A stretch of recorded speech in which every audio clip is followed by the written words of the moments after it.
right, here we are back with Dan John, the legend himself. Dan, how are you? How are Good, you? man. Really good. I tell you, Labor Day is always was a big weekend growing up in my home. And it's strange now to think that I don't know. It's because where I'm at in my career and stuff. It's it used to be the end of the actual finish of summer, and now school's in full swing, and I'm just not doing that anymore. And I do have to go to a meeting at the university today, so it's just kind of a funny, just kind of a strange. Here we are. It's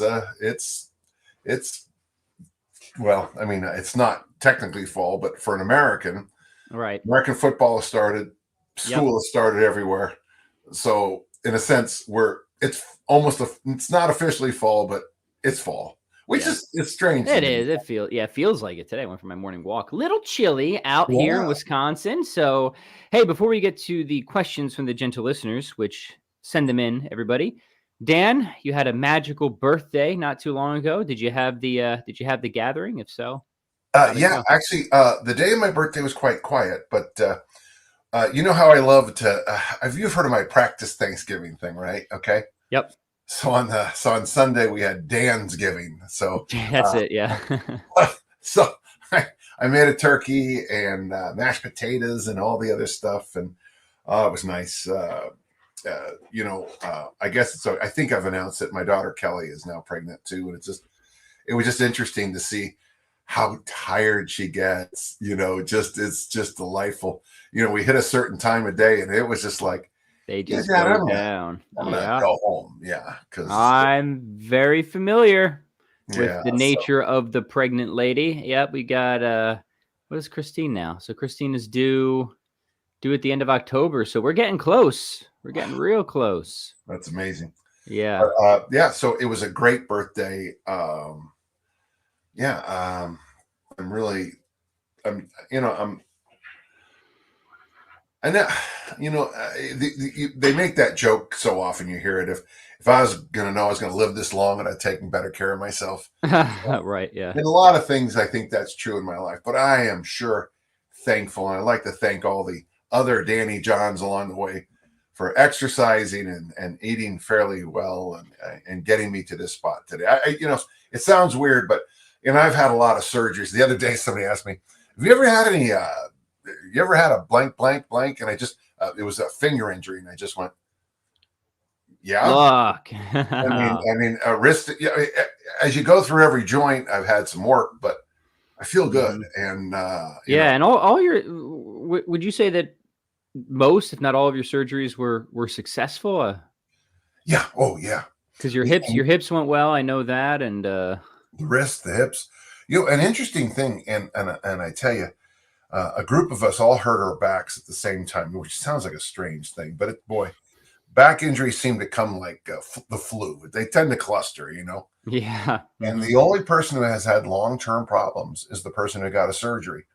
The rest of us who did the little things like my other buddy and I, Chuck, we just said, let's just lose belly fat as hard as we could. Of course, it's hard to lose belly fat, but we went for walks and we did basic, this kind of crunchy thing. Yeah, And we took care of each other.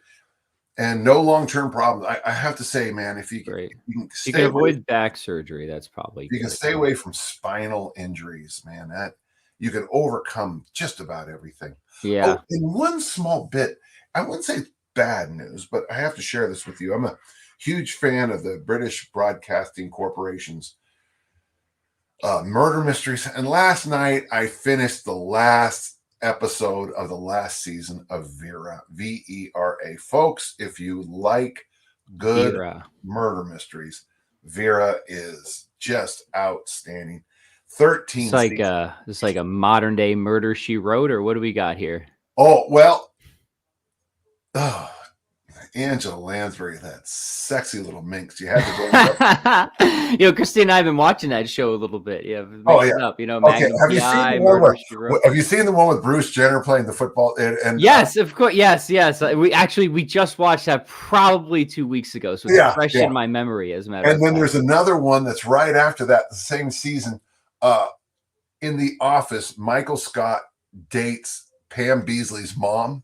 Pam Beasley's mom is the young in that show. So that's the interesting thing. Yeah. Look at that. People come to a fitness podcast and you get to hear about Murder, She Wrote. Full of all sorts of surprises. I will say an interesting thing. As good as the TV shows are, some of the Murder, She Wrote books are really good little lockdown mysteries. Yeah. But they made so many. It's like there was a book series when I was young called The Executioner. When you get to number 7,000, you start to learn, start to see a little pattern there. Yeah. It's really funny because like we started watching Alex was out visiting and we were watching some other show, and Amazon will just play something kind of automatically afterwards, and it just put on Murder, She Wrote. And I had never seen the show before, and we were all just too lazy to get off the couch to change it. So we ended up just watching a bunch of Murder, She Wrote. And now me and Christina, we're into it now. So and there the first one, if I recall, is the Sherlock Holmes costume party where the guy drowns in the pool or something like that. Yep. And it's got it wasn't the first half of it was really slow, and we're like, what do people like this show for? But then it picked up and it got quite enticing. Yeah, so, and once you meet all the other sub characters, the show really picks up. And I know, folks, you're here for fitness, but we'll get there. Just calm down. Yeah. Angela Lansbury did a real solid. She would find actors who were SAG in the union, Screen Actors Guild. Who if they needed help, she would cast her for a role. So I always thought that was kind of cool. That's nice, yeah. Just so that they were able to keep the card up. Sure, yeah. I always thought that was kind of good. And she was the teapot in Beauty and the Beast, right? This is correct. And I have to admit, I did get tired of her love letters to me. And I got sick of it. Anybody can get annoying after a while. All right, let's get to fitness. Hey, Dan, first question is coming from me before we get this. I put out a video somewhat recently, again, talking about fitness standards. I know we're both fans of having standards because, as you can see from my personal grooming habits, standards are what separate us from the barbarians, right? So we need standards. So I just want to get your updated thoughts, because I know standards are always, there's two things I always like to say about standards. One is that, and people complain about this, but I think it's a necessary feature of standards, is that they're always arbitrary to some extent, right? Like if you can do 100 snatches, like say the standard is 100 snatches, right? Okay, if you can only do 99, does that mean you're totally out of shape? No. What about 98? No. But that doesn't mean that the standard itself is unreasonable, because clearly being able to do 100 snatches is a much better demonstration of your physical ability and endurance than just being able to do 2. So arbitrariness is just a sort of necessary feature of a lot of things in the world. But that doesn't mean, just because there's some degree of arbitrariness, that doesn't mean that the standard itself is unjustified or unreasonable. So I think people fuss over that without it being a big deal. And of course, as we learn more and we evolve, our standards shift and we change them a little bit. So I'm just wondering, in terms of basic fitness standards these days, Dan, do you have a current list that you like? This is the floor. Maybe it doesn't have to be crazy. Dan's already holding up a book, so he anticipated my question. That's amazing. No, it's just sitting here. Yeah, actually, let me go through, if you don't mind. I have one set called Survive Before Thrive. And okay, first off, I really appreciate your point there. And I do want to emphasize, as a discus thrower, if you bench 400 pounds, that we'll just use the one standard, you should be you're strong enough to be an international level thrower, okay? Which is not very high. But your point is good. What if you bench 390? Well, you're close enough. It's horseshoes and hand grenades right now, okay? There are certain things. Here's my point for standards, Patrick, just to come in the back door. If you're at the standard, the weight room is no longer your problem. That's what I like. Yeah, that's right. They tell you something. Yeah. So, if you're at these standards as a high school football player, the ones I use, my Big Blue Club, and you can do them all in one workout, and you power clean 205 like this, not, you know, you're strong enough to be a varsity football player, but I'm not playing in the games. We're not going to fix this issue in the weight And room. that's right. The weight room is not your problem. You need to learn how to catch a ball or something. Yeah, you learn how to catch the ball. Thank you. So here are my survive before thrive standards. You should be able to stand on 1 foot for 10 seconds. Love it. I don't think that's interesting. And I'll tell you, gentle listeners, since I'm at 67, there will be days where that is more of a challenge to me. I do the whole Clarence Bass thing where I brush my teeth on stand on 1 foot and things like that. Number 2 is hang from a bar for 30 seconds. Love it. Dead hang. Yep. Number 3 is standing long jump your body height for distance. So if you're 6 foot, you should be able to jump 6 feet. Squat down, hold for 30 seconds, and stand up without help. That's great. Farmer walk your body weight, and the distance is X. So whatever, you got to pick up your body weight and walk with it. So it also shows that you can deadlift your body weight. And then the final one, now this comes from that Brazilian get back up test, but you should be able to get down on the floor and get back up. Maybe with just one hand put down. The number is 8, but I don't want to spend the 20 minutes. If you have more questions about the Brazilian get back up test, just type in that phrase in YouTube, and there's a 45-minute video on it, which is a little bit too much. But from there, when I do workshops, this is the one set of standards I give. That's the kettlebell and the Paul Lysingo standards. Yeah. And then up here are my Big Blue for varsity high school boys, my silver, right? Oh, so yeah, big silver for girls.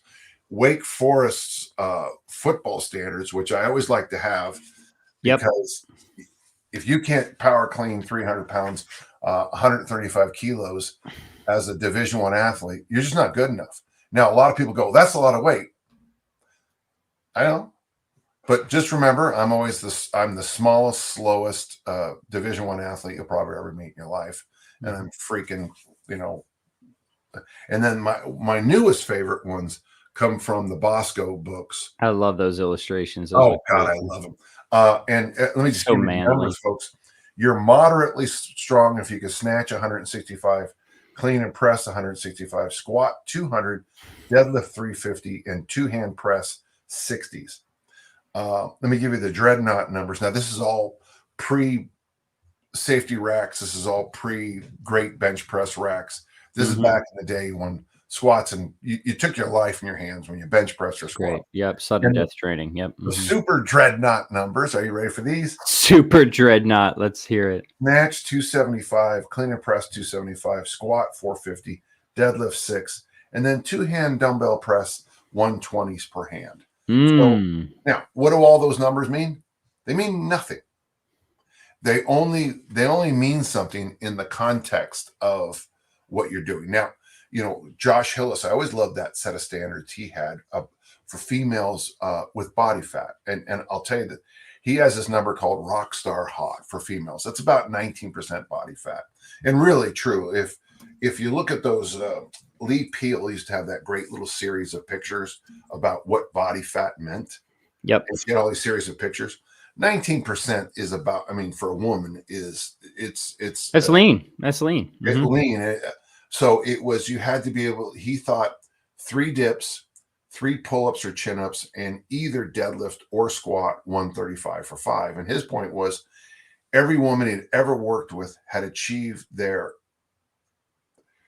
body composition standards if they could do the dip, the chin pull-up, the deadlift squat.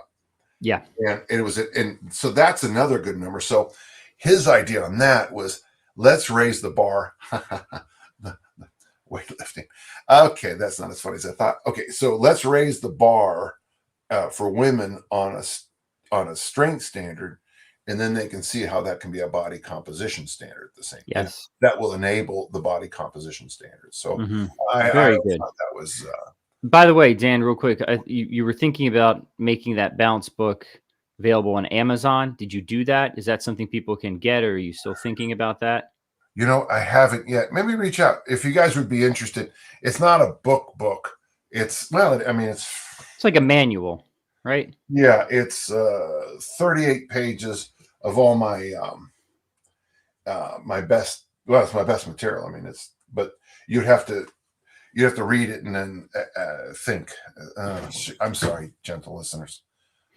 Yep. That was offensive to say to think. But that's okay. It's good to think. All right, let's do some questions. A little short on time today, so let's Sure. move here. Wayne said, "Hey, the revised David Epstein book Range is out. The subtitle is How Generalists Triumphed in a Specialized World, appropriate to this group." Yeah, here's an interesting fact. That book came out after my generalist book. So he's copying me, let it be known. Although he's certainly not. We're just totally independent. But I've never read his book Range. People ask me about it a lot. They point it out to me a lot, say we got a lot of themes in common, but I have never read Range. Dan, you have, haven't you? And yeah. In fact, I use one really important point from the book, and it's in there. I just can't find it with a quick glance. But the biggest thing I liked was, so, of course, I mean, anytime you hear something that pats you on the back, you like it a lot. Usain Bolt is the youngest of 6. I'm the youngest of 6. And one of the points Epstein makes is that the youngest child very often becomes the best athlete because the youngest child is always sprinting. Trying to keep up, sure, yeah. And in my own case, and again, this is massive patting on the back, but I lucked out because I was one of the youngest athletes. I was always the youngest athlete in my class. I played football in high school with guys who were actually older than I was. I don't know why, parents held them back, I guess. But if you're the youngest in an athletic family and you're the youngest in your cohort, if you want to play, you got to use your brain. You got to outthink. And then one day, everything just suddenly catches up that, you can only get so much puberty. Humans stop growing at a certain level, and whether it's 7'4" or 5'4", we stop growing. And when that happened, I had that whole skill set that allowed me to in fact, you can actually see it in my last high school football game where all of a sudden I'm the fastest guy on the kickoff team. And I even look at it when I watched it. The 50th anniversary of that game is coming up. I watched it. How about that? That's cool. And it's cool. You got that. It's cool. It's on film too. Yeah. Yeah. It's just like, wow. I thought I was supposed to be. We used to call slow people trucks. I was supposed to be a truck, and yet, boom, rocket. But again, it's Epstein's book. All of a sudden, I'm here, and Yeah. Well, there you go, gentle listeners. Another potential resource for you. Steven says, Dan, I was wondering your thoughts on doing the Stony Stretch and windmill stick for daily mobility work. Yeah, in fact, that was and is a huge part of our winter warm up here, because and you'll notice on my videos and my pictures very often I'm in like 2 and 3 pairs of sweats, and I got gloves on, and there's a lot of this white powdery stuff all over the ground. That horrible. Yeah, I very much. So for people because they might not be totally familiar, what is the Stony Stretch again, and why is it awesome? With the suspension trainer, you get yourself into a deep Y with your upper arms, and then you step into it, a big lunge. By the way, always go out farther than you even think. So get away from the post or pole, farther. And then as you get into that big lunge, you squeeze your knees together, you push your hips forward, so you're stretching your pecs, your bicep, your hip flexors. And as you squeeze your knees, you find it's weird. As you squeeze your knees, you find these areas upstream that stretch harder. So squeezing your knees together in lunge with this stretch makes you feel it more in I'm just going to say lats as an example, but sure. It's just fascinating to see how the human body sings together. Yeah. And the windmill stick is basically you have a PVC pipe, a broomstick, and you turn yourself into a windmill, and then you lock that front elbow into that front knee, and you try to hold that position. The nice thing about the windmill stretch is it's a nice daily assessment to see how your spinal column is doing.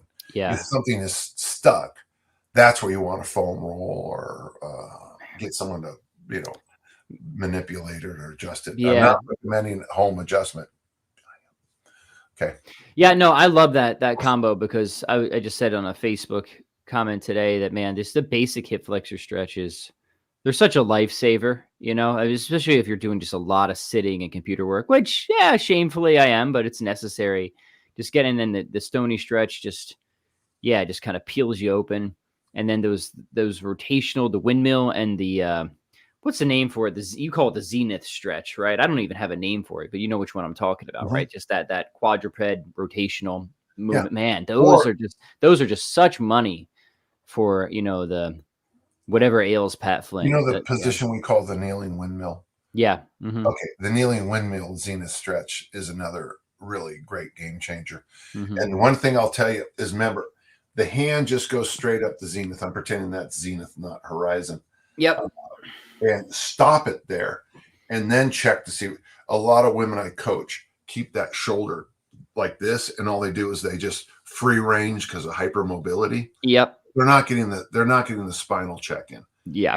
Come here, and then I always say close the on eye to make your head turn. Yeah. Great. Those little cues make all the difference. Yeah. Great. All right. Warren is reporting in with progress. He is nearing the end of 8 weeks of armor building. He added hinges, and he's noticed much improved body composition and work capacity. Thank you, Dan. Well, thank you. So Warren, for those of you who are new, he's talking about my book, Armor Building Formula, which is behind me. And you can find it on danjohnuniversity.com/bookstore. But thank you. And, it's kind of nice to hear someone at week 8. Over on Reddit, there's a number of people who have finished the program. A couple of people on Strong First have been doing it for a long time. I only know that because they've messaged me. They wouldn't want to put it up on the forum there. That would be sinful, Yeah. All right. Not party approved. Kang says, Dan and Pat, any thoughts on and experiences with the McGill Big 3? I don't even know what the McGill Big 3. Oh, okay. So it's Stu McGill, his Big 3. So okay. It's a curl up, a side plank, and a bird dog, right? I mean I saw Stu explain that. Gosh, I would like to say it was after 2010, but it might have been before then. But yes, these are, anytime Stu speaks, you should just stop for a moment. And then the hard thing is to make sure you're hearing what Stu is saying, not what you're interpreting it as. And I would say that would be true for any speaker, but that's Stu even more so. Stu is a really good, his books are outstanding. I always thought his best one was The Gift of Injury. I have thought in the last few years the best one is Gift of Injury. His other books are just going to sound like I'm putting myself down, but they're too advanced for what I do. If someone's at that level of injury, I'll turn them over to our here in the United States our physical our physical trainers, our medical crew at the university. I'll to Mike Matthews. Shout out to Mike. Thanks for everything you do for me. I'll turn them over to somebody else because I'm not going to be doing any. I'm not going to put you under any. I don't have any machines for rehab, and I don't have the skill set to help someone through rehab. I think I watch the trainers do this stuff, and very often I think, yeah, I could do that, but hold on, when you look at somebody doing something, you kind of, I could do that. Yeah, I could take tonsils out. No, here, hand me a scalpel. Let me lay down, son. I'm gonna save a couple thousand here. But you probably want somebody who actually went to school, maybe. And has a few more layers of not. The thing I like about I butchered putting a Little Tykes car together last week. I had to order new parts because I probably shouldn't go near anyone's tonsils anytime soon. Yeah. I saw, when you watch Stu work, the number of the layers that of knowledge that come. For me, I'm a bit of a sniper. It's like, can you play? Can you not play? I'm off on matrix. It's like, yes, no, that's all I want to hear. But Stu, man, he it's amazing to watch him. When we were at Stanford, and the one guy, he just stopped the guy and he said, did you ever hurt your back in this way? He goes, yeah, years ago. He goes, you can't do this. You're not fully recovered. But it was years ago. Yeah. But you're not recovered. You didn't. Did you do any? Yeah, I didn't. And it was really fascinating to watch. Yeah, it's cool to see people who just have that deep knowledge and skill set for sure. All right, Ria Chona says, Dan, would heavy sled work count as a push or a pull? Or is it some kind of odd loaded carry? Yeah, it's I put them in the loaded carry family first. Is as you move deeper into if you've got a sled, if you got the handles high, it becomes a little hingier, and as you slide your hands lower and lower and lower to the ground, it becomes squattier.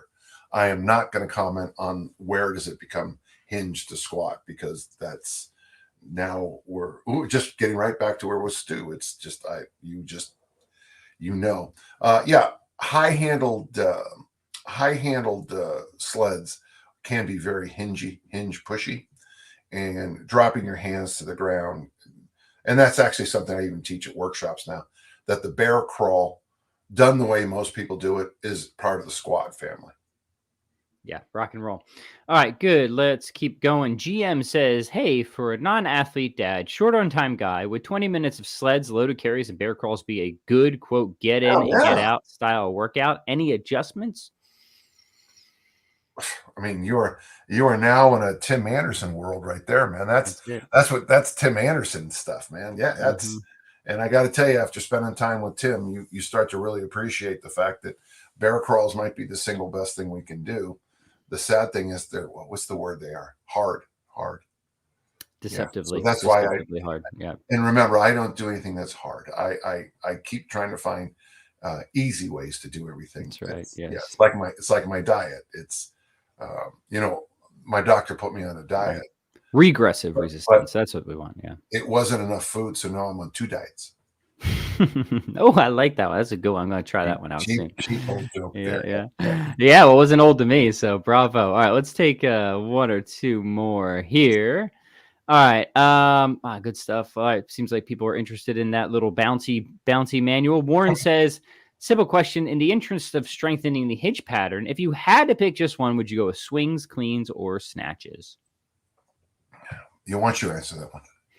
Well, yeah, I don't know. I guess, in terms of like ease of accessibility, if you're just working on just the hinge, the clean is like pretty easy there. The benefit of the swing is pretty easy. The benefit of the clean and snatch is they add the force redirection element, which I think is like a cool thing. It's not just force production, but it's force redirection.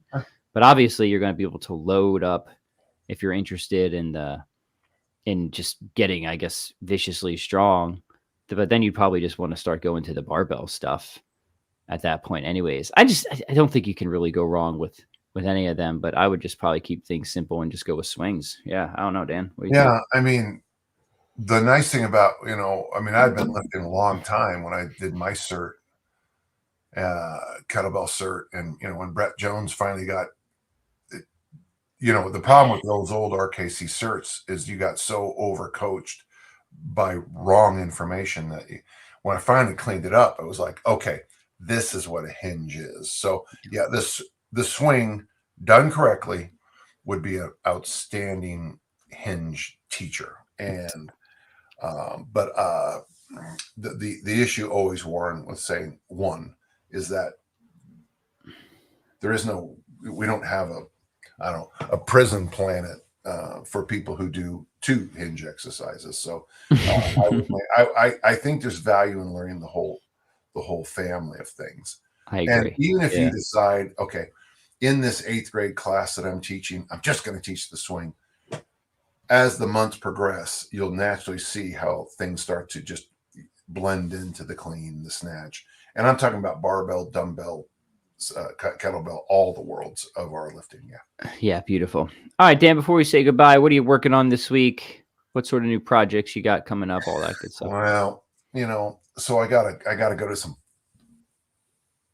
meeting at the school this NC2A bullshit. I'm sorry, gentle listeners. I